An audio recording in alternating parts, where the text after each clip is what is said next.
করোনার সম্ভাব্য সংক্রমণ মোকাবিলায় স্বাস্থ্য খাত সংশ্লিষ্ট সব স্টেক হোল্ডারকে একসাথে কাজ করার আহ্বান জানিয়েছেন চট্টগ্রাম সিটি কর্পোরেশনের মেয়র ডক্টর শাহাদাত হোসেন। একই সঙ্গে তিনি জনগণকে সচেতন থাকার এবং মাস্ক পরিধান সহ স্বাস্থ্যবিধি মেনে চলার আহ্বান জানান। বুধবার সকালে নগর ভবনের সম্মেলন কক্ষে আয়োজিত এক জরুরি প্রস্তুতি সভা শেষে সাংবাদিকদের প্রশ্নের জবাবে তিনি এসব কথা বলেন।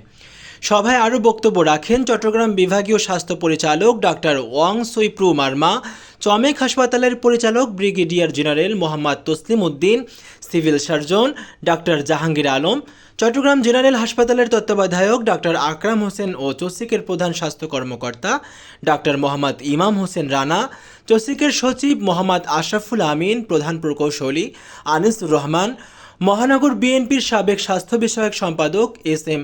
সারোয়ার আলম সহ অন্যান্যরা। ফুসফুসের সংক্রমণ ঘটায়, ভাইরাল নিউমোনিয়া সৃষ্টি করে এবং তীব্র শ্বাসকষ্ট তৈরি করে। এই কারণে কোভিড ওমিক্রন এক্সবিবি বেশি ছোঁয়াচে এবং প্রাণঘাতী হয়ে উঠেছে। এই জন্য যথাসম্ভব ভিড় এড়িয়ে চলুন। আমাদের কি কি সতর্কতা রাখতে হবে? ভিড় এড়িয়ে চলতে হবে। বিশেষ করে আজকে যেখানে খেলাধুলা চলছে, যে স্টেডিয়ামে কিংবা অন্য জায়গায়, আমাদেরকে এইসব জায়গায় বেশি সতর্কতা অবলম্বন করতে হবে। এবং এই যে হজ যাত্রীর কথা বলা হয়েছে আসছে, সেখানে এয়ারপোর্টের মধ্যে এই ধরনের ইনভেস্টিগেশন, র্যাপিড অ্যান্টিজেন টেস্ট, এগুলো আমাদের চালু করতে হবে।